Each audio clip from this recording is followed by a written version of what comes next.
മാറ്റത്തിന് ഒരുങ്ങുന്നുവെന്ന സൂചനയാണ് കഴിഞ്ഞ ദിവസം പ്രതിപക്ഷ നേതാവ് വി.ഡി. സതീശൻ നൽകിയത്. നിയമസഭാ തെരഞ്ഞെടുപ്പിൽ തലമുറ മാറ്റമുണ്ടാകുമെന്നും സ്ത്രീകൾക്കും യുവാക്കൾക്കും 50% സീറ്റ് നൽകുമെന്നും അദ്ദേഹം പറഞ്ഞത് ഇതിനകം തന്നെ വലിയ ചർച്ചയായി കഴിഞ്ഞു. ഇപ്പോഴത്തെ ഈ വിഷയത്തിൽ പ്രതികരണവുമായി എത്തിയിരിക്കുകയാണ് മഹിളാ കോൺഗ്രസ് സംസ്ഥാന ജനറൽ സെക്രട്ടറിയും കോൺഗ്രസിലെ സജീവ പ്രവർത്തകയുമായ നിഷ സോമൻ തെറ്റയിൽ. കഴിഞ്ഞ തദ്ദേശ സ്വയംഭരണ തെരഞ്ഞെടുപ്പിൽ മത്സരിച്ച ചെറുപ്പക്കാരിൽ ഏതാണ്ട് 80% ആളുകൾ വിജയിച്ചു.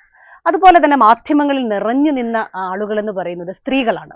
ഇതൊരു വലിയ സൂചനയാണ്. വരുന്ന തെരഞ്ഞെടുപ്പുകളിൽ എന്താണ് രാഷ്ട്രീയ നേതൃത്വം സ്വീകരിക്കേണ്ട നിലപാടുകൾ എന്ന് പൊതുസമൂഹം മുന്നോട്ട് വയ്ക്കുന്ന ഒരു മെസ്സേജാണിത്. ഇതിനെ കൃത്യമായി മനസ്സിലാക്കി അതിനെ അഡ്രസ്സ് ചെയ്യുകയാണ് പ്രതിപക്ഷ നേതാവ് ശ്രീ വി.ഡി. സതീശൻ ചെയ്തത്.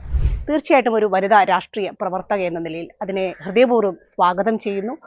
അതുപോലെ തന്നെ പൊതുസമൂഹം ഇതിനെ സർവാത്മന ഇത്തരം ഒരു അഭിപ്രായത്തെ സ്വീകരിക്കുമെന്നുള്ള കാര്യത്തിൽ യാതൊരു സംശയമില്ല.